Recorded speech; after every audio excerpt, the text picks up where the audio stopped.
It's said that up to 90% of Forex traders actually lose money. Could it be because they're trading strategies which produce account returns that look a little bit like this, compared to using strategies which produce results like this? In this video, I'm going to show you some extensive tests which I run, which compare mean reversion to breakout type strategies and show you how one destroys the other. And the results from the tests which we're about to look at confirm my own experience with trading the Forex markets. Back in 2008, when I first began trading, the internet wasn't quite what it is today, and information wasn't so readily available. So I bought dozens of trading books. I still have a lot of them today. And if I think back in my mind, if there was one common theme throughout these books on how to trade, it was trend following.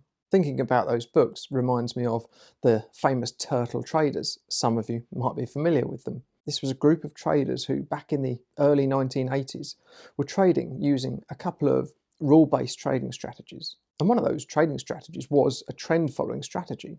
It used 20-day highs, so you bought if the markets broke out of its 20-day high, and vice versa for selling. Moving average crossovers were quite popular back then too, but always trading with the momentum. But over the years, although I love the idea of trading in the direction of momentum, I've learned that when you're trading Forex, you're much better doing the opposite. Rather than trading these breakouts, trade mean reversion. Simply put, rather than buying into strength, you want to do the opposite. You want to sell into strength and buy into weakness. And with these simple tests which I've conducted, which we're about to see, I'm going to prove that. Okay, here's the test. Mean reversion versus breakout Forex strategies. I'm going to be using two strategies in this test. Number one is the mean reversion. And just like number two, this is a very, very simple test. So for the mean reversion strategy, the rules are, if the close is less than the 50-period moving average, then we're going to buy. And vice versa for short. If the close is above the 50-period moving average, then we sell short. Strategy number two is the breakout strategy. And we're using a channel breakout. If the close is the highest close over the last 20 bars, then we buy. So we're going with the momentum. The test data, which we're going to be looking at, it starts at January 2008 through to August 2025. I'm using Forex data from TradeStation, by the way. And I'm going to be testing 28 different Forex pairs. So the same two strategies, but on the 28 Forex pairs. And I'm going to be using daily bars, or in this case, 1440-minute bars. I spend the vast amount of my time developing strategies these days on the daily time frame. But for those of you who do like to trade the shorter intraday time frames, then hang around, because later on we do run this test on some intraday time frames too. And the results we're going to see are all going to be in pips. I'll show you a couple of examples now just on these charts. This is the mean reversion strategy, and you can see the cyan line through the middle of the chart. That's our 50-period moving average. And if you follow my arrow here, we were in a long trade here. The close closed above the moving average, so we sold out of that long trade. Next bar on open, and then the close of this bar was still above the moving average, so we sold short. And we waited until the close was below the moving average here, and we exited. The close of this bar was still below the moving average, so we entered long, and so it carries on. Okay, so this is our reversal or mean reversion type strategy. In this example, it's exactly the same chart. You can just see that I've put some price channels or Donchian channels on the chart. So if I quickly go back and forth, you can see that we've got exactly the same price data, but one uses the moving average and the other one's using the price channels. So using the price channels is that breakout. If this close here was the highest close over the last 20 bars, then we buy the next bar at open, okay, which we did here. And then we exit when the close is the lowest close over the last 20 bars, which is here. And then we exit long, and on this same bar, this close was now the lowest close over the last 20 bars. So we sell short next bar on market. Okay, so this is our breakout or momentum type strategy.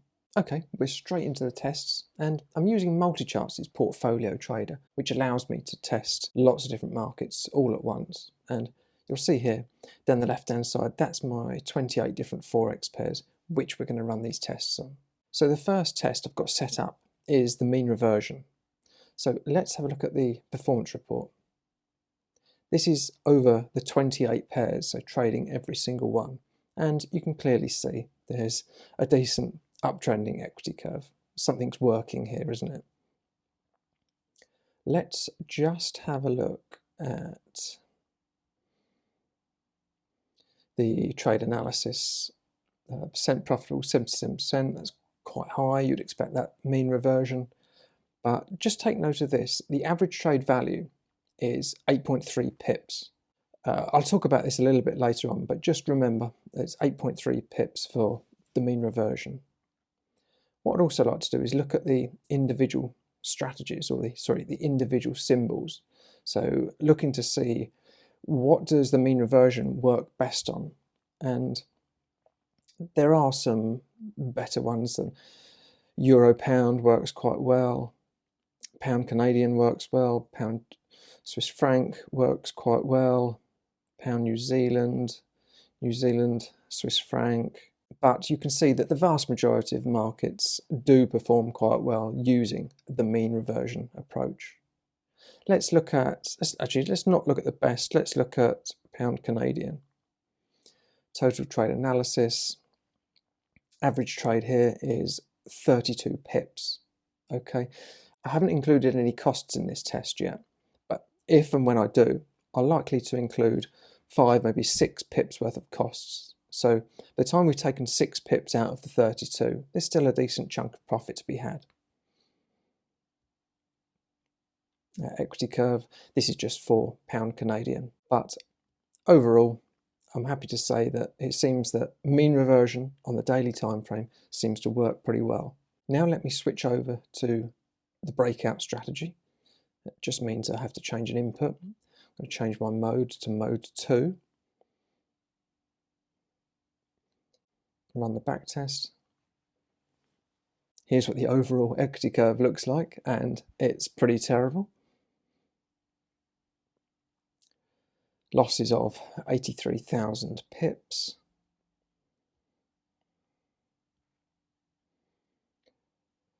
We've got a winning percentage of 34%. Average trade is losing 22 pips. Let's look at the breakdown of the symbols again, and no surprise, we can see that for the vast majority of cases, this is a money-losing strategy. None of them work particularly well, do they? Pound Australian dollar is the only one, actually. And that's what the equity curve looks like for that. It's definitely made some money, but not the nicest of equity curves.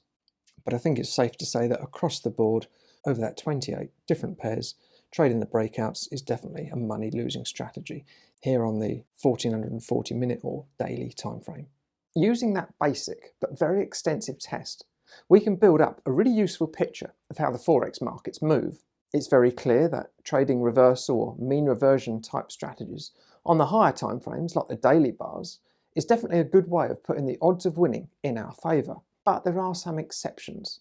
What about the smaller time frames, did I hear you say? I have successfully traded breakout strategies on smaller time frames, intraday strategies. So how did I do that? Well, that's exactly what we're going to look at next. We're going to be looking at the same tests that we've run already, but instead of the daily bars, we're going to be running them on 30-minute bars. Just before we do that though, if you're looking for some complete Forex strategy ideas, you might like my 22-page Beat the Market Strategy Guidebook. In that guidebook, I detail 3 rule-based Forex strategies and tell you about the markets they work on and give you some results. If that interests you, then find the link down below, because at the moment you can get that absolutely free. Okay, let's go and have a look at this shorter time frame, this test on the 30-minute bars. Okay, so we're back in, but this time we're using the 30-minute bars. Like last time, first thing we do is test the mean reversion strategies. Looking at the performance report, and there's what the equity curve looks like over the 28 Forex pairs, and you can see that it works exceptionally well for such a basic strategy. But let's look at some trade details. Looking at the total trade analysis, again we've got a high win rate, 78%, but look at the average trade value. We've only got a 0.79 pip average trade. And I'll show you why that's important in a little while. My computer's here running low on memory. This is dealing with a lot of data for 28 pairs on 30-minute bars. I've got TradeStation running as well. So again, let's look at the breakdown of the symbols, see which ones work, which ones don't work. And like with the 1440-minute chart that we've already done, you can see that the vast majority do work.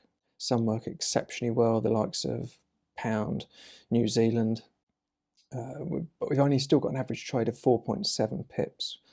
What's the equity curve like? And the equity curve is really good, as expected. So to sum that up on the 30-minute chart, barring that low average trade, we can see that the general strategy actually works very well. So now let's switch that. Let's switch to the breakout strategy. Just a case of switching out mode onto mode 2 and rerunning the back test.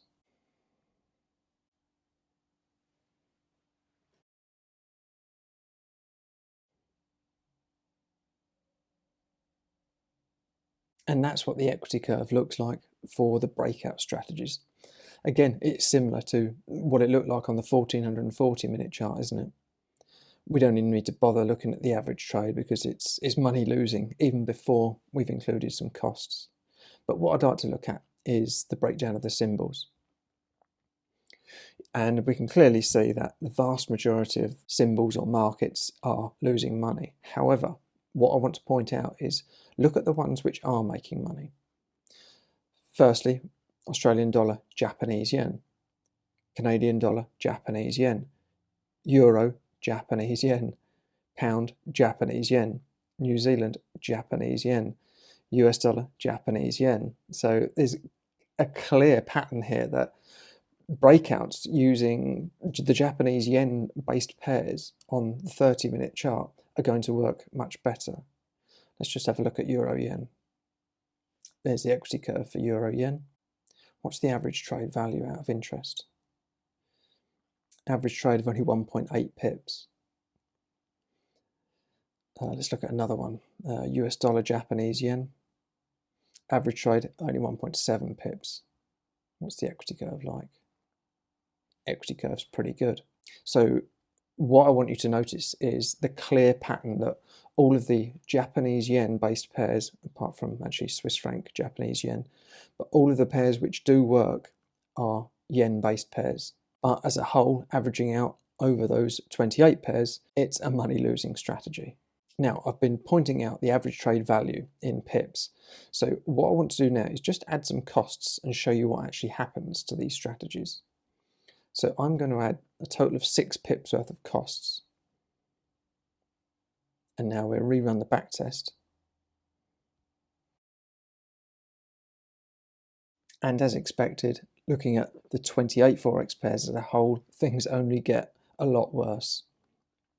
Looking at the individual markets, whereas before we had some strategies which were working, like US dollar, Japanese yen, now we've added some costs, things aren't working. That's because now we've got 6 pips of costs onto the average trade. Some of these average trade values were under 2 pips, so suddenly we're in negative, and we can see that. If we look here, we've got an average trade of negative 4.28 pips. So even though some of the yen-based pairs were working with the breakouts on the 30-minute chart, once we've added the unavoidable costs, they're going to be money losing. What we do now is just go back to the mean reversion, which did work well, but now we use that 6 pips worth of costs and see how the results differ.